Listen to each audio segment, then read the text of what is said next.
But since I've been home, I've dedicated my life to young people. And at first, black boys in the hood is what I specialized in. Then somebody asked me to speak to girls one time. I said, what do I know about being a girl? And they said, no, they need some help too. So I started speaking to young women, black girls in the hood who were in detention. Then I had somebody do an assessment of my program one time. And I just knew I had the best program ever. And the lady said to me, Andre, you're denying kids. I got indignant, I got mad, I got riled up. I picked up a list, I gave a list of every school I've ever spoke at, every kid I talked to. She said, no. There's some white kids in the suburbs who need your help, but you won't help them because they're white and they want to pay you. And she was right. I never thought about going to the suburbs. What are they? They're fine. They don't need any help. They're rich. What do they need me for? There's nothing in common. But when I got to the first school in the suburbs, come to find out, these kids are beset by drugs. They're beset by depression, extraordinary pressure from their parents to be successful. And some of them don't even have dads, even though dad technically lives in the house, because dad's away on business. And when he does come home, I have a universal theme and message from kids. If these are your kids, suburban kids, if I say, if you can smash one thing in your dad's water bead, says BlackBerry, I hate his BlackBerry. Because when he comes home, it's him and the BlackBerry. He doesn't have time for me. It's always the BlackBerry. I want to talk to him, and it's the BlackBerry. We're doing something, and it's the phone. It's always the phone. My time is shared with his phone. I don't get time with dad. So come to find out, suburban kids just got better presents, that's all. But they needed help as well, and I started helping them. And my quest to get to Harvard hadn't subsided because I wanted to go to the #1 school. And I've done lectures, as stated, at the Divinity School, at the Law School, at the School of Government. I've worked and done sessions with Cornel West and Henry Louis Gates and Charles Ogletree, and it was wonderful meeting them. Then I went on to teach my own class at Tufts University, which is listed as the 27th best in our country. I taught my own class. Why not? I knew the subject matter better than anybody. If somebody knows prison better than me, I want to meet them. I want to meet them because I know everything there is to know about prison. And I taught it, and kids lined up 70, 80 at a time to take my class. And it was fulfilling, it was humbling, it was a lot of things. And I started teaching businesses.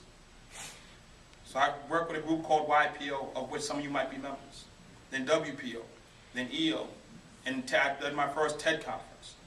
Because it was business folks and leaders of businesses who needed and wanted to learn how can they connect from their office and their office halls to the problems of society on the ground.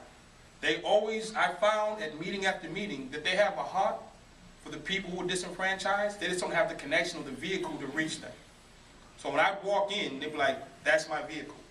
And I've helped many people bridge that gap from their office space or their home to the people that they want to reach. Because I sit down with them and I say, okay, what is it that troubles your heart? Is it education? Is it poverty? Is it hunger? And I find a way to help them connect and make a difference without putting themselves at risk or being guilted or overwhelmed in a scenario that they were trying to be helpful and they got trapped into. Because they need to be protected as well. It's not because you have, you should feel bad. I tell folks, you should not feel bad for having. If you want to help poor people, there is one golden rule. Do not become one of them. Poor people need help, not company. So if you decide that you want to give your wealth away and just go move into the hood, they're going to be like, are you stupid? You should have just got me a job at your company. Now that just made all the difference. I don't need you living next door to me borrowing sugar. I got enough people borrowing stuff.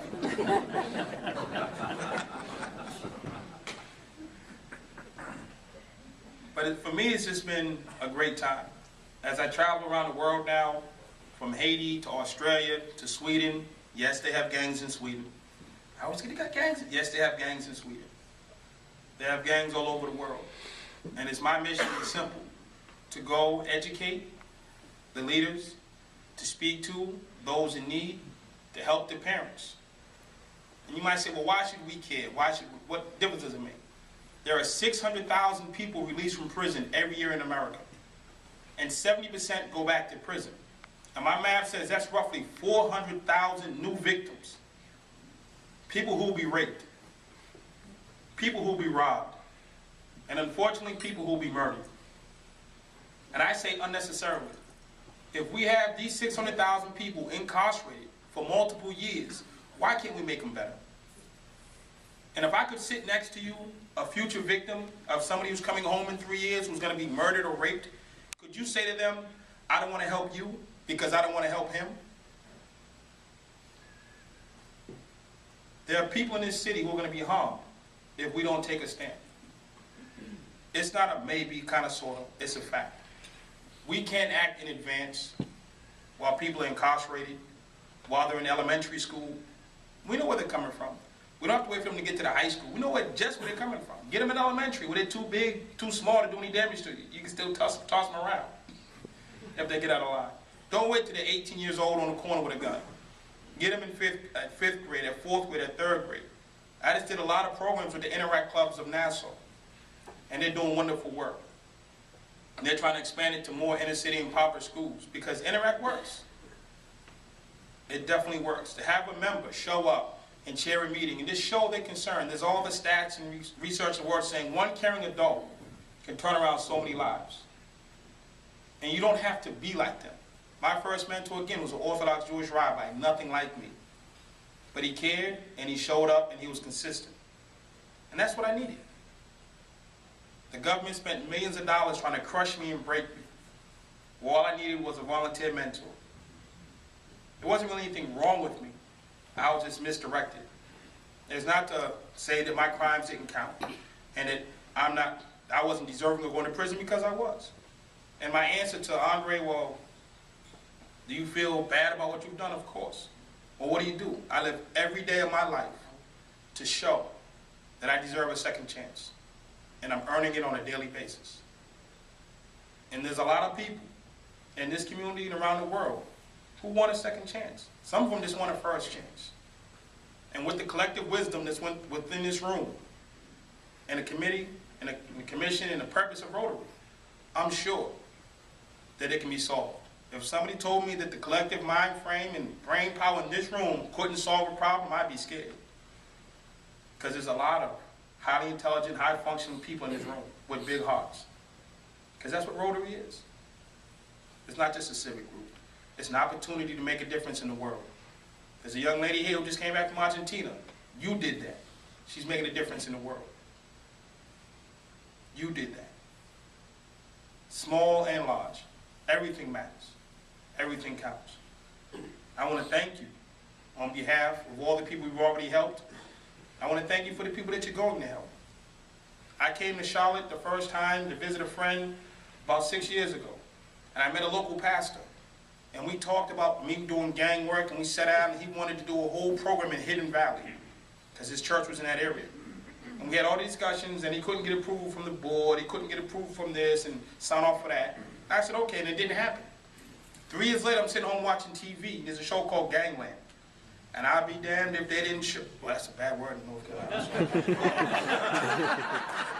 I got punished. I got spanked for that when I spoke at high school. They're like, he said that. I'm sorry. I said what? I'd be crazy if Gangland didn't come on and show Hidden Valley, North Carolina.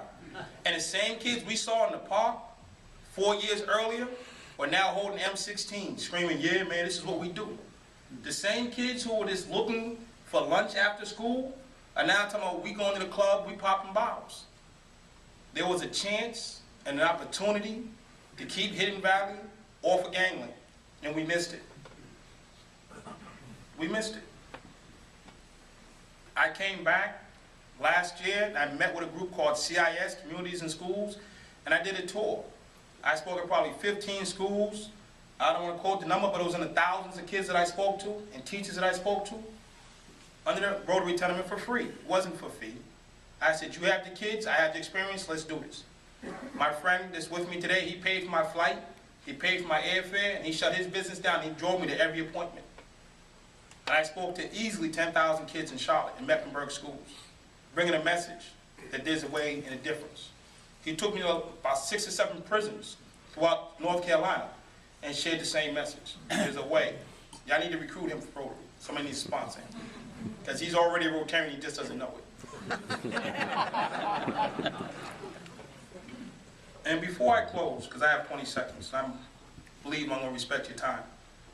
If there's anything that I can do personally to be helpful, all you have to do is call me.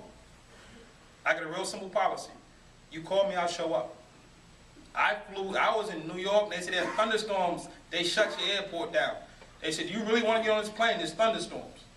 And wasn't that big a plane? I said, I got something to do. I said, if I die en route to delivering this message, then so be it. I got on that plane, they got the shaking and the phone. They had to land in Wilmington, it got so bad. Then we had to take off again from Wilmington and come here. But I'm here because I'm supposed to be.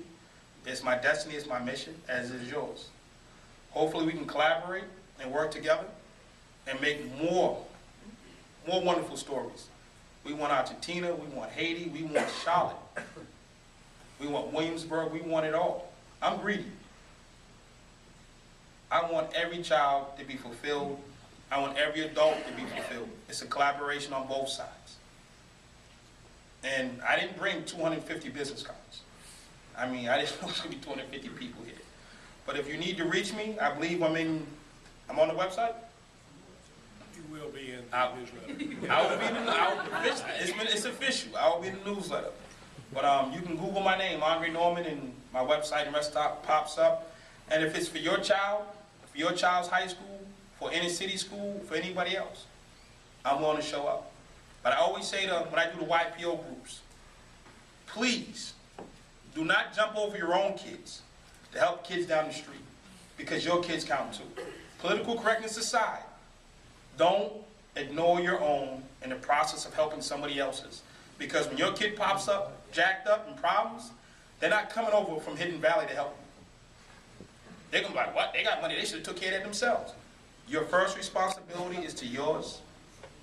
Second responsibility is to the community. I thank you. I look forward to working with you soon.